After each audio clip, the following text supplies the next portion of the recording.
नमस्कार आप सबका स्वागत है मेरे यूट्यूब चैनल ग्लोबल समीकरण पर। जैसा कि आप जानते हैं, ईरान और इजराइल की वॉर चल रही है काफ़ी दिनों से, जिसमें अभी अमेरिका ने ईरान के न्यूक्लियर साइट डिस्ट्रॉय की अपने B-2 बॉम्बर से। और उसमें तीन अलग अलग लोकेशंस पे अपने बॉम्बर से हमला किया और उनसे ईरान के न्यूक्लियर साइट डिस्ट्रॉय कर दी गया। उसके बाद ईरान ने बदला लेने के लिए अपने अलग अलग मिसाइल से हमला किया अमेरिका के डिफरेंट एयरबेस पर। बट उसमें से मोस्टली इंटरसेप्ट कर लिए गए हैं। एक उसमें सुनने में आया कि एक उसमें से छोड़ दिया अमेरिका ने, क्योंकि वो दूसरी कंट्री पे जा रहा था।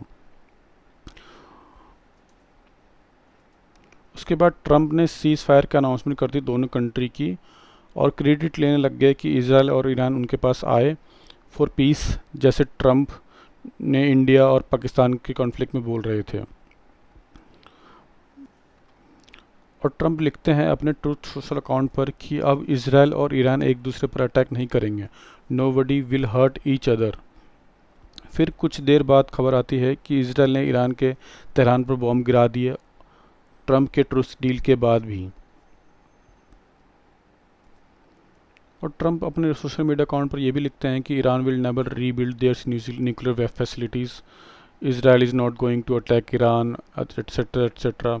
ऑल और ऑर्डर देते हैं कि all planes will turn around and head home while doing friendly plane wave to Iran, nobody will hurt, Israel do not drop this bomb. ये उनने कमेंट किया कि उनको लग रहा है कि इसराइल ने ईरान पर बॉम्ब गिराए हैं। उसके बाद वार्निंग दे रहे हैं इसराइल को कि do not drop this bombs, और बोल रहे हैं कि अपने पायलट को वापस होम बुलाओ। ट्रंप की इतनी वार्निंग देने के बाद भी इसराइल ने तेहरान पर हमला कर दिया, और उसके बाद भी मतलब ट्रूस डील को ब्रेक कर दिया। अब इससे रिलेटेड जर्नलिस्ट ने क्वेश्चन ये पूछ लिया कि अभी अभी भी ईरान और इसराइल की फ़ाइट चल रही है ट्रंप के सीज़ फायर के अनाउंसमेंट के बाद भी। उस टाइम अमेरिका के प्रेसिडेंट ने एफ वर्ड यूज़ करते हुए अपना गुस्सा जाहिर किया दोनों देशों पर, बट उन्होंने फोकस किया कि मैं इसराइल पर ज़्यादा गुस्सा हूँ।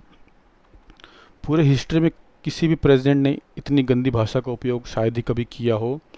आप भी देखिए इस वीडियो को, कैसे डोनाल्ड ट्रंप ने एफ वर्ड का यूज़ करते हुए अपनी भाषा अभद्र भाषा का उपयोग किया।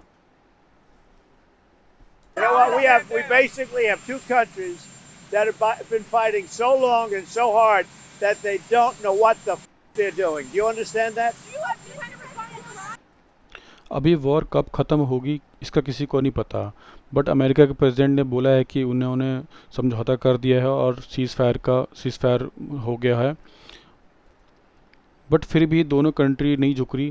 दोनों कंट्री में अब ये रेस लग गई कि कौन पहले झुकेगा। ईरान के प्रेसिडेंट बोल रहे हैं कि वो सीज़ फायर तभी रोकेंगे जब इसराइल रोकेगा। अब बस इंतज़ार है दोनों में से कौन अपनी बंदूक पहले नीचे रखता है। अब सुनने में तो ये भी आ रहा है कि इसराइल और यूएस के इंटेल्स जो हैं वो बिलीव करते हैं कि ईरान ने 400 केजी का यूरेनियम किसी स्पेशल जगह पर रख दिया है। ईरान को पता था कि कभी न कभी अमेरिका या फिर इसराइल उन पर हमला करेगा, इसलिए उन्होंने पहले ही छुपा के रख दिए थे, बिकॉज वो जानते थे कि हमारे जो भी न्यूक्लियर साइट्स है उस पर कभी न कभी वो हमला करेंगे। इसलिए उन्होंने अपने सारे साइंटिस्ट, सारे इंजीनियर्स वगैरह, जितने भी इनके मटेरियल्स वगैरह थे, सब उन्होंने एक स्पेशल जगह पर रख दिया। इसराइल और यूएस ये मानते हैं कि वो जो सामान था वो लोग ईरान के लोगों ने कार में भरकर या ट्रक में भरकर पहले ही उस जगह को खाली कर दिया था।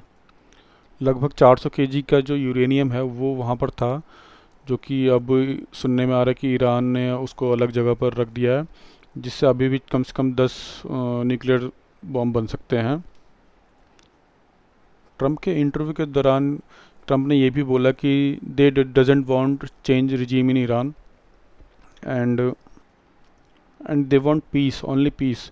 बिकॉज ट्रंप ने बोल रहे हैं कि अब रिजीम चेंज करने से वहाँ पर केओस मच जाएगा बहुत ज़्यादा, क्योंकि अब ऑलरेडी माहौल शांत हो रहा है। उन्होंने जैसे उन्होंने बोल रहे हैं कि अब उन्होंने दोनों विंटर की जो सीज़ फायर करवा दिया है, तो अब वो सोच रहे हैं कि माहौल शांत हो रहा है तो फिर क्यों हम सरकार चेंज करें।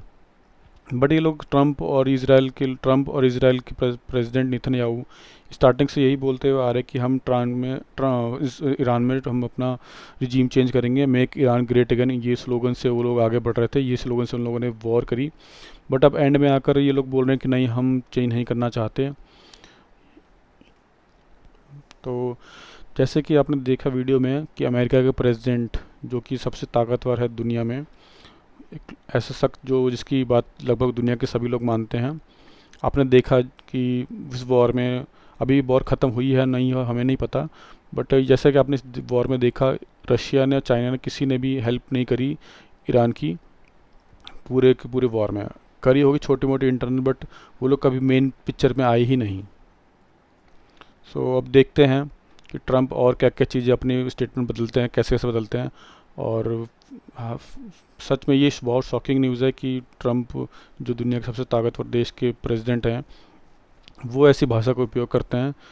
ये तो बहुत ही मतलब कहते हैं ना, बहुत ही बेकार लोग सुनने में लग रहा है कि भाई इतनी बड़ी कंट्री का बंदा ऐसी भाषा कैसे इस्तेमाल कर सकता है। चलिए फिर मिलते हैं अपने नेक्स्ट वीडियो में।